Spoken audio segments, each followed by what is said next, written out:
Jane Eyre by Charlotte Brontë. Chapter 9. But the privations, or rather the hardships of Lowood lessened. Spring drew on.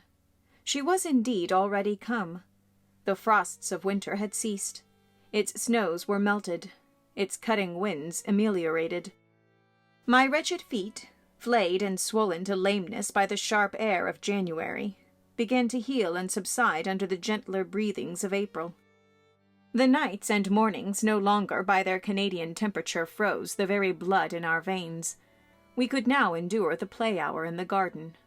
Sometimes on a sunny day it began even to be pleasant and genial, and a greenness grew over those brown beds, which, freshening daily, suggested the thought that hope traversed them at night, and left each morning brighter traces of her steps. Flowers peeped out amongst the leaves, snowdrops, crocuses, purple auriculas, and golden-eyed pansies. On Thursday afternoons, half-holidays, we now took walks, and found still sweeter flowers opening by the wayside under the hedges. I discovered, too, that a great pleasure, an enjoyment which the horizon only bounded, lay all outside the high and spike-guarded walls of our garden. This pleasure consisted in prospect of noble summits girdling a great hill hollow, rich in verdure and shadow, in a bright beck full of dark stones and sparkling eddies. How different had this scene looked when I viewed it laid out beneath the iron sky of winter, stiffened in frost, shrouded with snow, when mists as chill as death wandered to the impulse of east winds along those purple peaks, and rolled down Ing and Holm till they blended with the frozen fog of the beck. That beck itself was then a torrent, turbid and curbless. It tore asunder the wood, and sent a raving sound through the air, often thickened with wild rain or whirling sleet. And for the forest on its banks, that showed only ranks of skeletons. April advanced to May. A bright, serene May it was. Days of blue sky, placid sunshine, and soft western or southern gales filled up its duration. And now vegetation matured with vigor. Lowood shook loose its tresses. It became all green, all flowery. Its great elm, ash, and oak skeletons were restored to majestic life. Woodland plants sprang up profusely in its recesses. Unnumbered varieties of moss filled its hollows, and it made a strange ground sunshine out of the wealth of its wild primrose plants. I have seen their pale gold gleam in overshadowed spots like scatterings of the sweetest lustre. All this I enjoyed often and fully, free, unwatched, and almost alone. For this unwonted liberty and pleasure there was a cause, to which it now becomes my task to advert. Have I not described a pleasant site for a dwelling, when I speak of it as blossomed in hill and wood, and rising from the verge of a stream? Assuredly, pleasant enough. But whether healthy or not is another question. That forest dell where Lowood lay was the cradle of fog and fog-bred pestilence, which, quickening with the quickening spring, crept into the orphan asylum, breathed typhus through its crowded schoolroom and dormitory, and ere May arrived, transformed the seminary into an hospital. Semi-starvation and neglected colds had predisposed most of the pupils to receive infection. 45 out of the 80 girls lay ill at one time. Classes were broken up. Rules relaxed. The few who continued well were allowed almost unlimited license, because the medical attendant insisted on the necessity of frequent exercise to keep them in health. And had it been otherwise, no one had leisure to watch or restrain them. Miss Temple's whole attention was absorbed by the patients. She lived in the sick-room, never quitting it except to snatch a few hours' rest at night. The teachers were fully occupied with packing up and making other necessary preparations for the departure of those girls who were fortunate enough to have friends and relations able and willing to remove them from the seat of contagion. Many, already smitten, went home only to die. Some died at the school, and were buried quietly and quickly, the nature of the malady forbidding delay.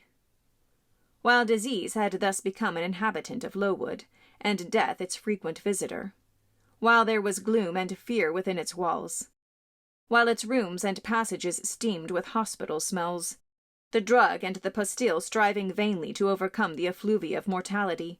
That bright May shone unclouded over the bold hills and beautiful woodland out of doors. Its garden, too, glowed with flowers. Hollyhocks had sprung up tall as trees, lilies had opened, tulips and roses were in bloom. The borders of the little beds were gay with pink thrift and crimson double daisies. The sweet briars gave out, morning and evening, their scent of spice and apples. And these fragrant treasures were all useless for most of the inmates of Lowood, except to furnish now and then a handful of herbs and blossoms to put in a coffin. But I, and the rest who continued well, enjoyed fully the beauties of the scene and season. They let us ramble in the wood like gypsies from morning till night. We did what we liked, went where we liked. We lived better, too. Mr. Brocklehurst and his family never came near Lowood now. Household matters were not scrutinized into. The cross housekeeper was gone, driven away by the fear of infection. Her successor, who had been matron at the Lowton dispensary, unused to the ways of her new abode, provided with comparative liberality. Besides, there were fewer to feed. The sick could eat little. Our breakfast basins were better filled. When there was no time to prepare a regular dinner, which often happened, she would give us a large piece of cold pie, or a thick slice of bread and cheese. And this we carried away with us to the wood, where we each chose the spot we liked best and dined sumptuously. My favourite seat was a smooth and broad stone, rising white and dry from the very middle of the beck, and only to be got at by wading through the water, a feat I accomplished barefoot. The stone was just broad enough to accommodate comfortably another girl and me. At that time my chosen comrade, one Mary Ann Wilson, a shrewd, observant personage whose society I took pleasure in, partly because she was witty and original, and partly because she had a manner which set me at my ease. Some years older than I, she knew more of the world, and could tell me many things I liked to hear. With her my curiosity found gratification. To my faults also she gave ample indulgence, never imposing curb or rein on anything I said. She had a turn for narrative, I for analysis. She liked to inform, I to question. So we got on swimmingly together, deriving much entertainment, if not much improvement, from our mutual intercourse. And where, meantime, was Helen Burns? Why did I not spend these sweet days of liberty with her? Had I forgotten her? Or was I so worthless as to have grown tired of her pure society? Surely the Mary Ann Wilson I have mentioned was inferior to my first acquaintance.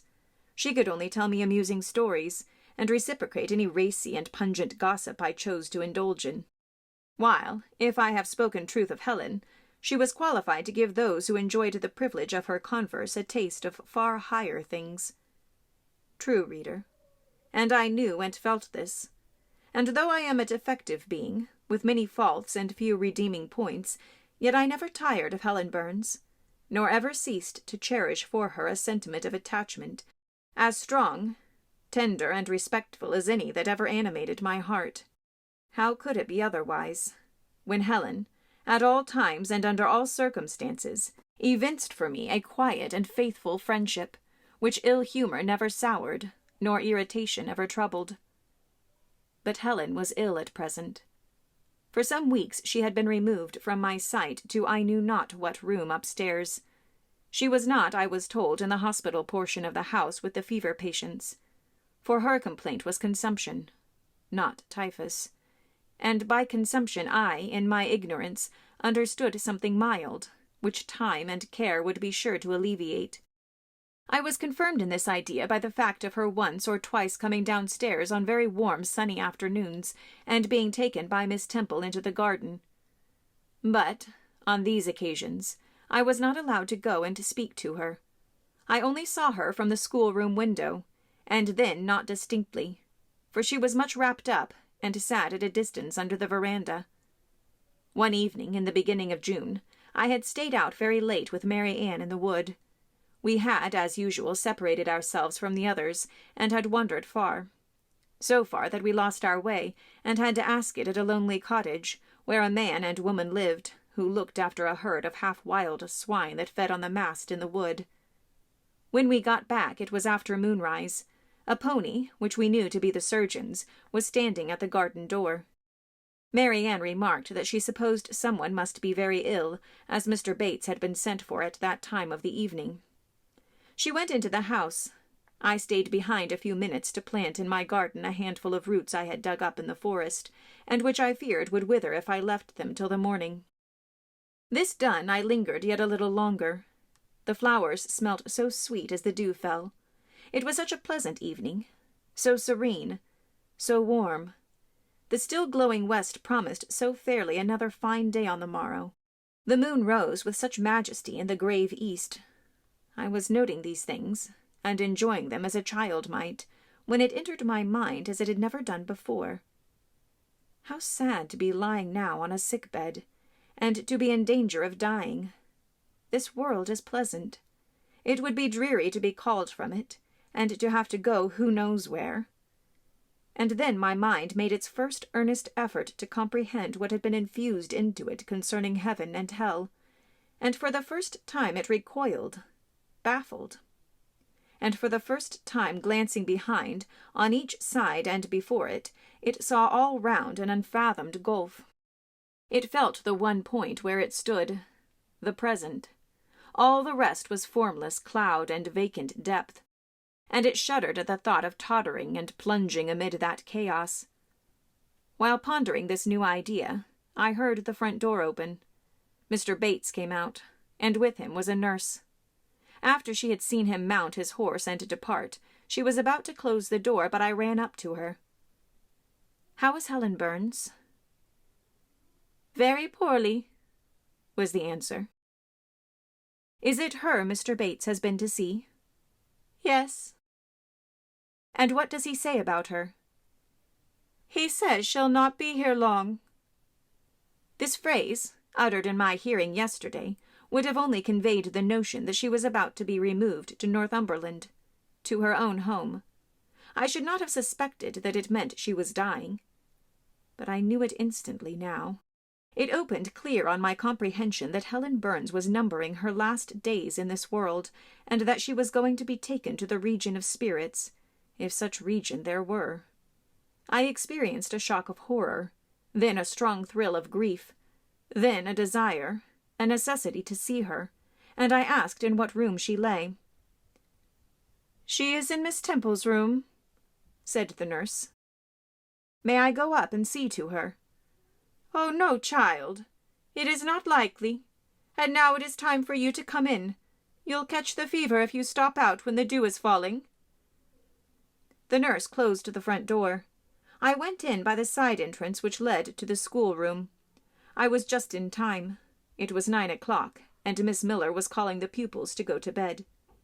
It might be 2 hours later, probably near 11, when I, not having been able to fall asleep and deeming, from the perfect silence of the dormitory, that my companions were all wrapped in profound repose, rose softly, put on my frock over my night-dress, and without shoes crept from the apartment, and set off in quest of Miss Temple's room. It was quite at the other end of the house, but I knew my way, and the light of the unclouded summer moon, entering here and there at passage windows, enabled me to find it without difficulty.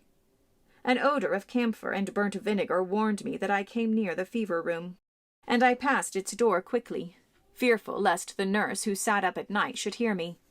I dreaded being discovered and sent back, for I must see Helen. I must embrace her before she died. I must give her one last kiss, exchange with her one last word.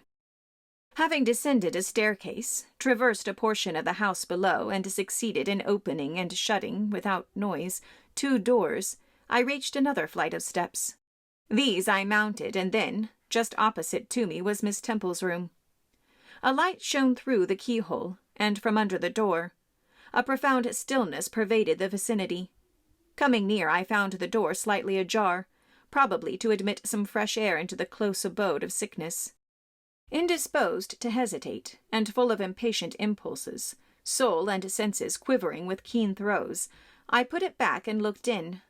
My eye sought Helen, and feared to find death. Close by Miss Temple's bed, and half covered with its white curtains, there stood a little crib. I saw the outline of a form under the clothes, but the face was hid by the hangings.